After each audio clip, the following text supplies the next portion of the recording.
Well,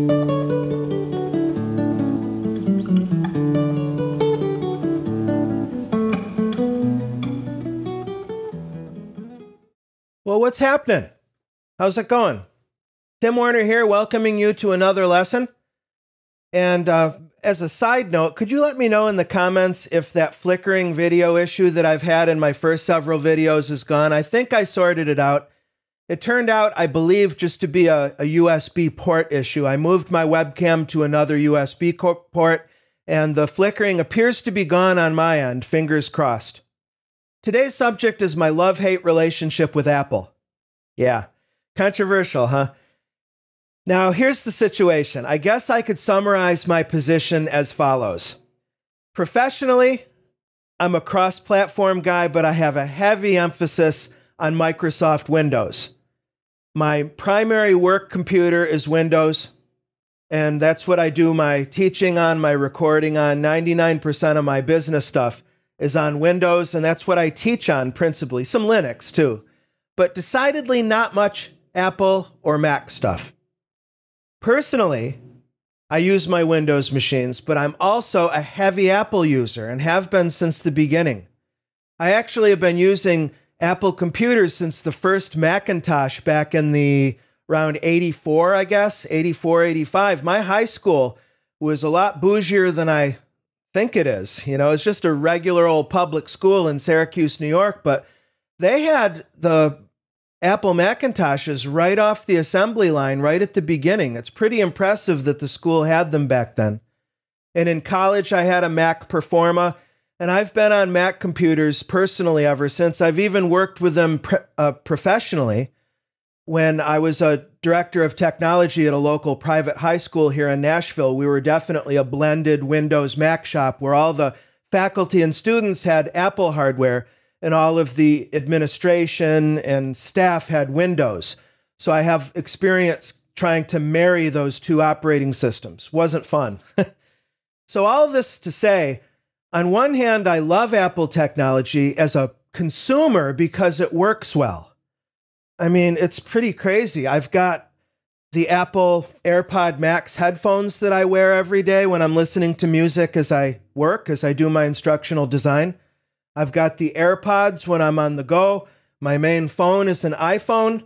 I've got an iPad Pro that I use at reading time every single night of my life. I watch streaming media on an Apple TV.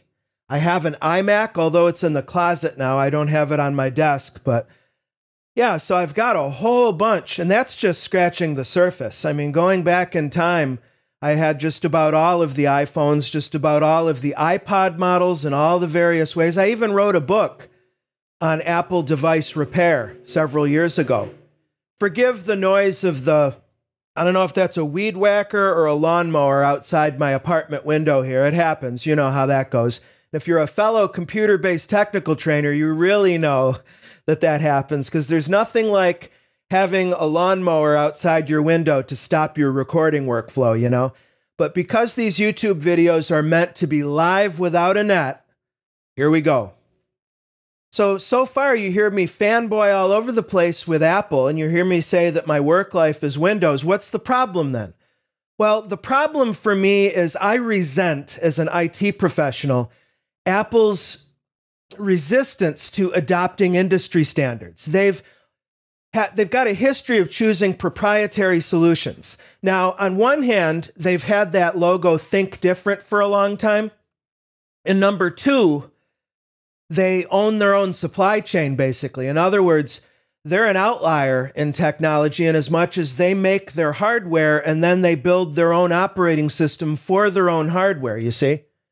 So in a sense, they are a walled garden approach.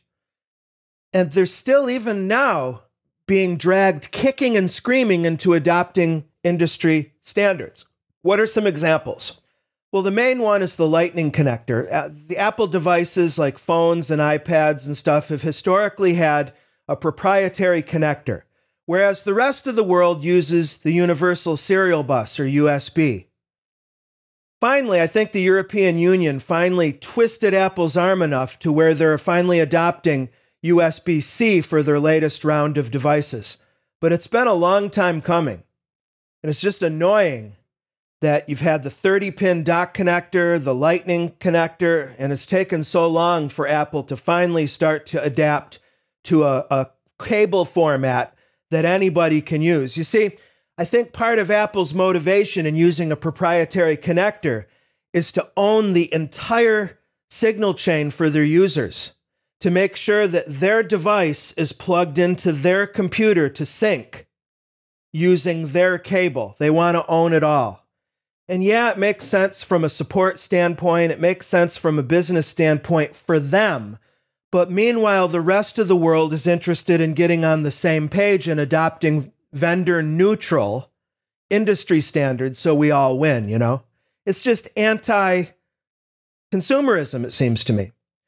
Some other proprietary aspects of Apple, they've historically used their own file systems like HFS and APFS rather than EXT or NTFS. And I know I'm slinging a whole bunch of tech buzzwords, so if you're watching this and you're not an IT pro, I can understand that you might want to go to another video or tune me out. But anyway, here we go.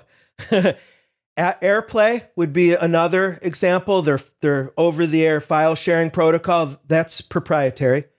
FaceTime and iMessage as opposed to SMS. I know SMS text messages have their own security problems, but FaceTime and iMessage, Apple only. A lot of their APIs, like their graphics APIs, are proprietary. Even their processor, the M1 chip, is a move away from the Intel architecture to their own ARM-based architecture. The power connector MagSafe that's used on their laptops, that's totally proprietary. And their web browser, Safari, has its own WebKit rendering engine, as opposed to using web standards that Google and Firefox and Microsoft use for their browsers. So this can present a big headache for an IT professional who needs to combine Apple with Intel/Windows/Linux environments. It can be a pain in the butt. When I was a tech director, this was several years ago, Apple had a line of servers called Xserves, and this was Apple's half-hearted, quarter-hearted, eighth-hearted attempt to do business. They've never been good at approaching business, much less enterprise business. Those Xserves are long since gone the way of the dodo.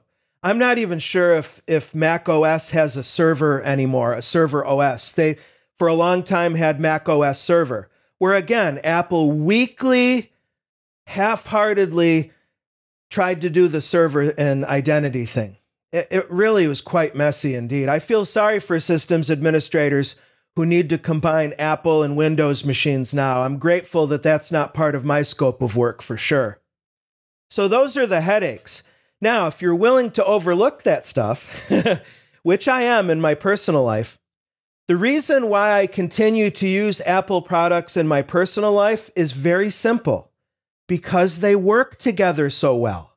Why they work together so well is absolutely not a surprise. It's because that entire supply chain is owned by Apple, one company. So of course it's going to work together. I can easily stream content from my phone to my TV with my Apple TV with no problem.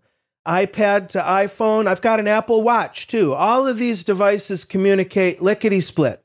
And this is why there's such a devoted consumer base